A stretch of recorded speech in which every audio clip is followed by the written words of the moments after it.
శుక్లాంబరధరం విష్ణుం శశివర్ణం చతుర్భుజం ప్రసన్నవదనం ధ్యాయేత్ సర్వవిఘ్నోపశాంతయే. సుందరకాండ తరువాయి భాగం. సూర్యే చాస్తంగతే రాత్రౌ దేహం సంక్షిప్య మారుతి వృషదంశకమాత్ర సన్ బభూవాద్భుత దర్శన. సూర్యుడు అస్తమించాడు. హనుమ తన దేహాన్ని పిల్లి అంత చిన్నదిగా తగ్గించుకున్నాడు. చీకటి పడగానే లంకాపురం ప్రవేశించాడు. అంతలో లంకాపురి అధిదేవత ఆ కపిశ్రేష్ఠుని చూచి వికృత రూపంతో లేచి వచ్చింది. పెద్దగా కేకలు వేస్తూ, ఓ వానరమా, ఎందుకు వచ్చావు? నా కన్నుగప్పి ఈ లంకలో అడుగుపెట్టగలవా అని గద్దించింది. హనుమ వికార స్వరూపంతో ఉన్న నీవెవరివి ముందు చెప్పు అన్నాడు.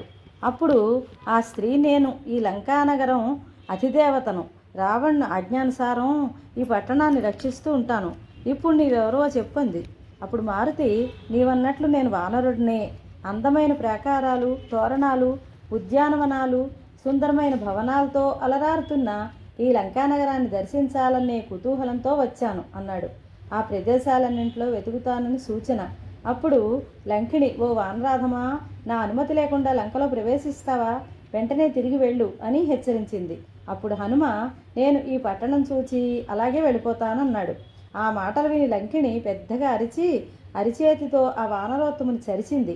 హనుమ కోపించి స్త్రీని చంపరాదని భావించి మరీ బలంగా కాకుండా ఎడమ చేతి పిడికిలతో లంకిణిని ఒక పోటు పొడిచాడు. ఆ దెబ్బకు లంకారక్కసి నేల కూలింది. అప్పుడు దానికి పూర్వస్మృతి కలిగి, వానశ్రేష్ఠ, నీ పరాక్రమంతో నన్ను జయించావు. నాకు బ్రహ్మ చెప్పిన విషయం గుర్తుకు వచ్చింది. నన్ను ఎవరు జయిస్తారో అతడి వల్లనే ఈ లంక నశిస్తుందని ఆయన చెప్పాడు. సీతాదేవి కారణంగా దురాత్ముడైన రావణునికి, రాక్షసులకు వినాశకాలం దాపురించింది. ఇక నీకు ఎదురు లేదు. స్వేచ్ఛగా నగరంలోకి వెళ్ళి జానకిని అన్వేషించని చెప్పింది.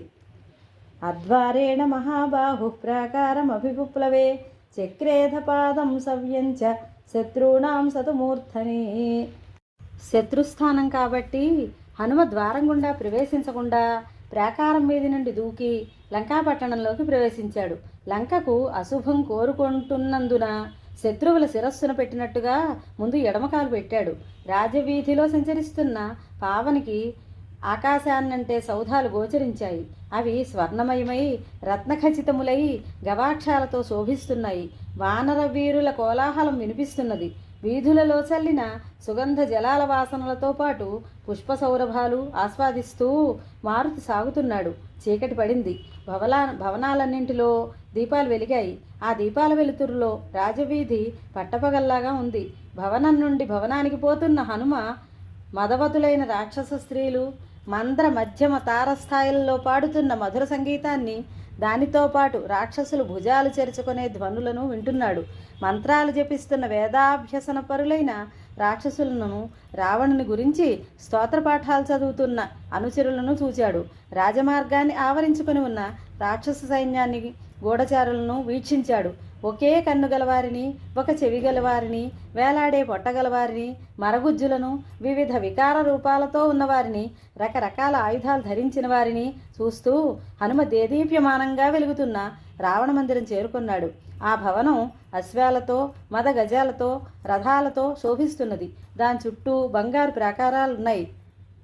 రావణుని అంతఃపురం చుట్టూ తెల్ల తామరలతో నిండిన సరోవరం ఉంది.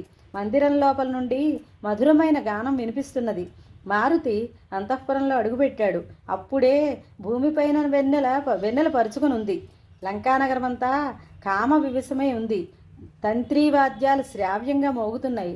నిశాచరులు యథేచ్ఛగా సంచరిస్తున్నారు. అశ్వ గజ పదాతి దళాలు అప్రమత్తంగా ఉన్నాయి. తమ భవనాలకు చేరుకున్న రాక్షస వీరులు కాంతల సరసం చేరుతున్నారు. రూపవంతులు, వికృత రూపులు అందరినీ చూస్తూ ముందుకు సాగుతున్నాడు హనుమ. అయితే ఎక్కడా సీతజాడ కనిపించలేదు. మారుతి మనసులో శోకం అలుముకుంది. ప్రాకారాలన్నీ దాటి ఆ ప్రాకారాల్లో ఉన్న భవనాలన్నీ వెదికి రావణుని ప్రధాన మందిరంలో అడుగుపెట్టాడు. అది రత్నఖచితమై అమూల్యమైన ఆసనాలు, శయ్యలు కలిగి ఉంది. రాక్షస వీరులు దాన్ని రక్షిస్తున్నారు. ఎందరో స్త్రీలు ఆ మందిరంలో ఉన్నారు. ఆ ప్రాకారంలోనే ఉన్న రావణుని సోదరులైన కుంభకర్ణ, విభీషణుల ఆ సౌధాలు, సేనానులైన ప్రహస్తుడు, మహావీరుడు, మహోదరుడు, మహాపార్శ్వుడు, విరూపాక్షుడు, విద్యుజ్జిఫ్ఫుడు, విద్యున్మాలి, వజ్రదంష్ట్రుడు, సుఖసారణులు, జంబుమాలి, సుమాలి మొదలైన వారి భవనాలను, రావణుని కుమారుడైన ఇంద్రజిత్తు మందిరాన్ని అన్నింటినీ హనుమ అన్వేషించాడు. ప్రాకారంలో గృహాలన్నీ తిరిగి మారుతి రావణుని ప్రాసాదంలో అడుగుపెట్టాడు.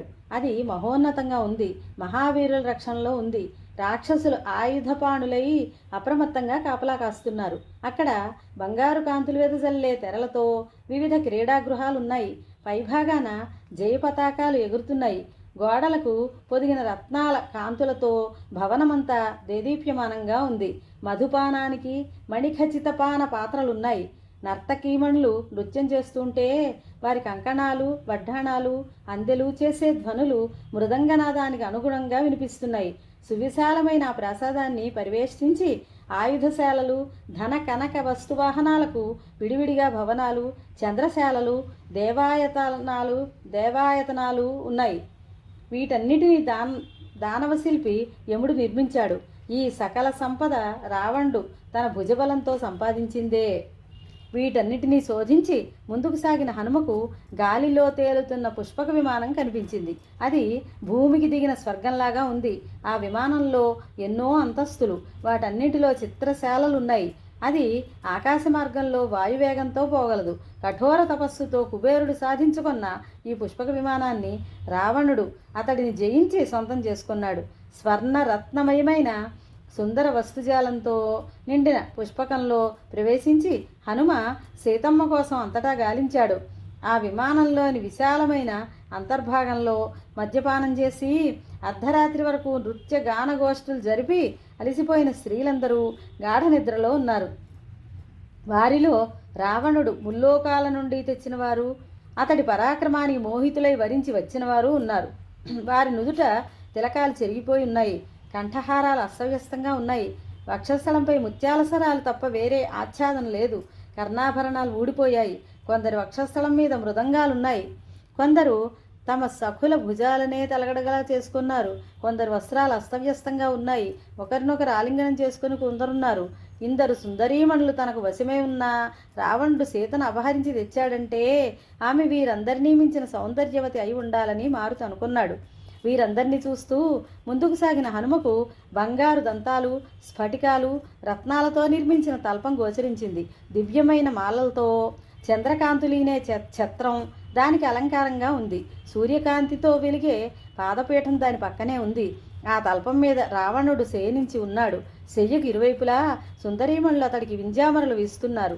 చెవులకు రత్నకుండలాలతో, భుజాలకు పుష్పమాలికలతో, స్వచ్ఛమైన తెల్లని వస్త్రాలతో, చందనం అలదిన దేహంతో, దివ్యాభరణాలతో మందర పర్వతంలాగా ఉన్న రావణుడు మద్యం సేవించి నారీజన గోష్ఠితో అలిసి నిద్రిస్తున్నాడు. మాషరాశి ప్రతీకాశం నిస్వసంతం భుజంగవతు గాంగే మహతితో యాంతే ప్రసుప్తమివ కుంజరం. మినుములు రాసిపోసినట్లున్నది అతడి నల్లని దేహం. పాములా బుసగొడుతున్నాడు. తెల్లని గంగానదీ జలాలలో నిద్రిస్తున్న నల్లని ఏనుగులాగా ఉన్నాడు. ఇంద్రునితో యుద్ధం చేస్తున్నప్పుడు ఐరావతం దంతాల వల్ల అయిన గాయాల మచ్చలు అతడి బాహువుల మీద గోచరిస్తున్నాయి. అతడి శయ్య చుట్టూ ఎందరో స్త్రీలు నిద్రిస్తున్నారు. వారిలో ఒకరు వీణను, మరొకరు మృదంగాన్ని, మరికొందరు వివిధ వాద్యాలను కౌలించుకొని ఉన్నారు. ఆ సమీపంలోని శయ్య మీద అతిలోక సౌందర్యవతి అయిన స్త్రీ కంటపడింది. ఆమె రావణుని పట్టమహిషి మండోదరి. ఆమె సీతని హనుమ భ్రమపడ్డాడు. తన అన్వేషణ ఫలించినందుకు పరమానందభరితుడైనాడు. సుందరే సుందరో రామ సుందరే సుందరీ కథ, సుందరే సుందరీ సీత, సుందరే సుందరం వనం, సుందరే సుందరం కావ్యం, సుందరే సుందరో కపిః, సుందరే సుందరం మంత్రం, సుందరే కిం న సుందరం.